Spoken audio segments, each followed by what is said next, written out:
नमस्कार दोस्तों, बहुत बहुत स्वागत है आप सभी का एक बार फिर से डेली नाउ 121 में। और मैं हूं संदीप पाल। आप देखना शुरू कर चुके हैं डेली नाउ 121।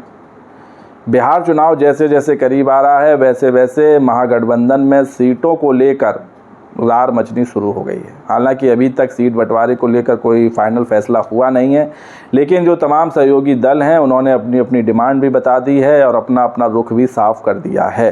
हालांकि महागठबंधन की सबसे बड़ी पार्टी आरजेडी है, ये सब जानते हैं, तो जाहिर सी बात है कि वो कम से कम 140 सीटों पर तो लड़ेगी ही। पिछली बार भी लड़ी थी, लेकिन इस बार उसकी राह में बड़े रोड़े हैं।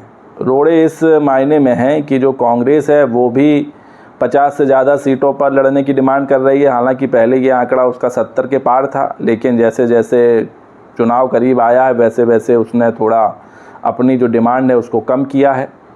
मुकेश सहनी 25 से ज़्यादा सीटें मांग रहे हैं। इसके अलावा अब जो है वाम दल, उन्होंने भी एक नया फॉर्मूला तेजस्वी यादव को सुझा दिया है, महागठबंधन को बता दिया है।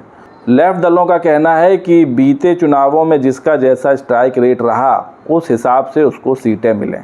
उसने ये फॉर्मूला बताया है, साफ कर दिया है कि 2020 के बिहार विधानसभा चुनाव में जिसका परफॉर्मेंस जैसा था, जिसका स्ट्राइक रेट जैसा था, उस हिसाब से ही सीटें बांटी जाएं। ये कहना है भाकपा माले के राष्ट्रीय महासचिव दीपांकर भट्टाचार्य का। उन्होंने इस मामले को लेकर एक प्रेस कॉन्फ्रेंस भी की। साथ ही उन्होंने कहा कि भाई महागठबंधन में सीटों को लेकर किसी तरह की कोई टकरार है नहीं, सब कुछ मिलकर जुलकर किया जाएगा और बहुत जल्द सीट बंटवारे और चुनावी रणनीति को लेकर एक बड़ी बैठक की जाएगी। साथ ही साथ उन्होंने कहा कि जो सीएम फेस है उस पर भी पहले ही वो माले अपना रुख साफ कर चुका है कि जो चुनाव में सबसे ज़्यादा बहुमत वाली पार्टी होगी उसी का सीएम फेस होगा, उसी की पार्टी का नेता सीएम बनेगा। तो सीट बंटवारे पर भी इस बार महागठबंधन के सहयोगी दल बटे हुए नज़र आ रहे हैं और सीएम फेस को लेकर भी, इसीलिए थोड़ी चिंता बढ़ गई है। तो अब जो बड़ी चुनौती है वो ये कि भाई इस बार माले भी चुप रहने वाली नहीं है, जो लेफ़्ट दल हैं वो भी चुप रहने वाले नहीं। उनकी भी डिमांड है कि भाई पिछली बार तो हमको सिर्फ 29 सीटें दी गई थी, जिसमें से 16 सीटें उन्होंने जीती भी थी, तो जो उनका स्ट्राइक रेट है वो 50% से ज़्यादा का रहा। तो इस बार माले की डिमांड है कि कम से कम 45 सीटें तो चाहिए हर हाल में। अगर उनको 45 सीटें मिलती हैं तो उनका दावा है कि वो 25 से ज़्यादा सीटें जीत सकते हैं, जिस तरह का माहौल अभी बिहार की सियासत में चल रहा है। तो ये चिंता बढ़ गई है तेजस्वी यादव के सामने कि अगर भाई वाम दलों को भी 45 से ज़्यादा सीटें देनी पड़ेंगी, फिर कांग्रेस भी 50 सीटों की डिमांड लगाए बैठी है, मुकेश सहनी को भी 25 से ज़्यादा सीटें चाहिए। इसके अलावा अभी पशुपति पारस आएंगे नहीं आएंगे ये देखने वाली बात होगी। और भी तमाम दल हैं जो मिलकर चुनाव लड़ना चाहते हैं महागठबंधन के साथ, जिसमें अभी जो हेमंत सोरेन की पार्टी है उस पर हालांकि अभी कोई सहमति बनी नहीं है, लेकिन हो सकता है देर सवेर बन ही जाएगी। वहीं जो है यूपी की समाजवादी पार्टी है वो भी मन बनाया है कि भाई कुछ सीटों पर हमको भी चुनाव लड़ने दिया जाए, क्योंकि उसको भी राष्ट्रीय पार्टी बनना है। तो कई चीज़ें हैं तेजस्वी यादव के सामने। तो अगर 45 से 50 सीटें लेफ़्ट को मिलेंगी, 50 सीटें कांग्रेस को मिलेंगी, उसके बाद जो है 25 से 30 सीटों की डिमांड मुकेश सहनी की भी है, तो फिर सवाल ये उठता है कि आरजेडी कितनी सीटों पर लड़ेगी। क्या आरजेडी इस बार कम सीटों पर लड़ेगी? लेकिन ऐसा लग नहीं रहा है। जो सूत्रों से मिली जानकारी है उसके मुताबिक बताया जा रहा है कि इस बार आरजेडी 2020 से भी ज़्यादा सीटों पर लड़ सकती है, यानी कि जो सीटें हैं वो 150 तक जा सकती है।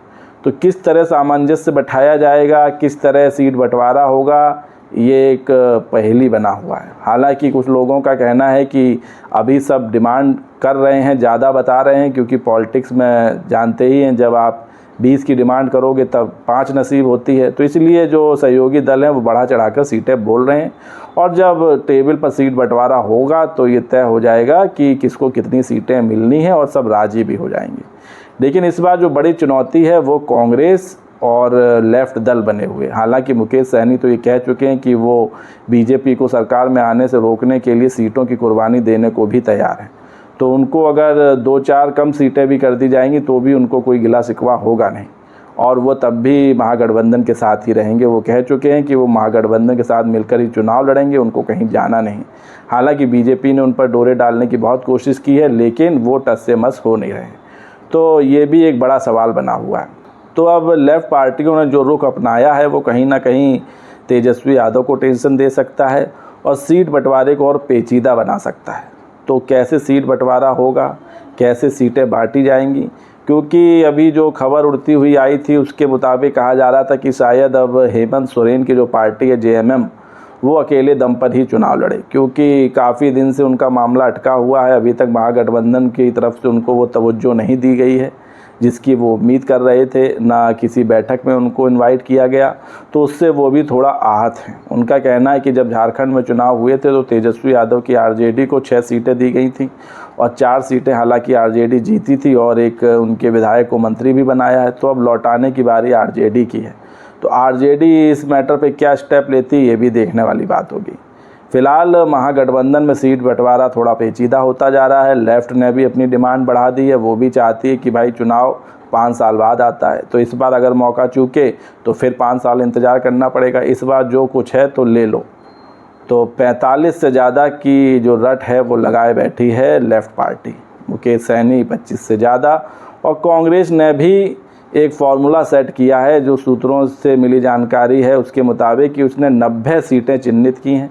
उन 90 सीटों को उन्होंने category A, B, C, D में बांटा है, और उसमें जो ए कैटेगरी की सीटें हैं वो सीटें हैं जहां कांग्रेस हर हाल में चुनाव लड़ना चाहती है। बी सीटें वो हैं, बी कैटेगरी की सीटें वो हैं जहां कांग्रेस मजबूत है और लड़ सकती है, और जो सी और डी कैटेगरी की सीटें हैं उसमें वो सीटें रखी गई हैं जहां मेहनत करके कांग्रेस कुछ कर सकती है। तो जो संभावनाएं हैं वो कैटेगरी ए और बी की सीटों पर कांग्रेस के लड़ने की ज़्यादा है।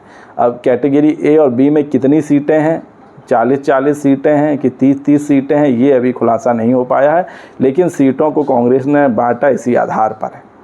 तो बहुत कुछ होने वाला है सीट बंटवारे को लेकर। आपको क्या लगता है कि महागठबंधन में लेफ्ट पार्टी को कितनी सीटें देनी चाहिए, तेजस्वी यादव को कितनी सीटों पर लड़ना चाहिए, कांग्रेस की जो डिमांड है वो किस हद तक जायज़ है, और मुकेश सहनी को कितनी सीटें देनी चाहिए? अपनी राय कमेंट्स करके बताइए। वीडियो पसंद आया हो तो चैनल को लाइक शेयर सब्सक्राइब करना ना भूलिए। तब तक के लिए नमस्कार।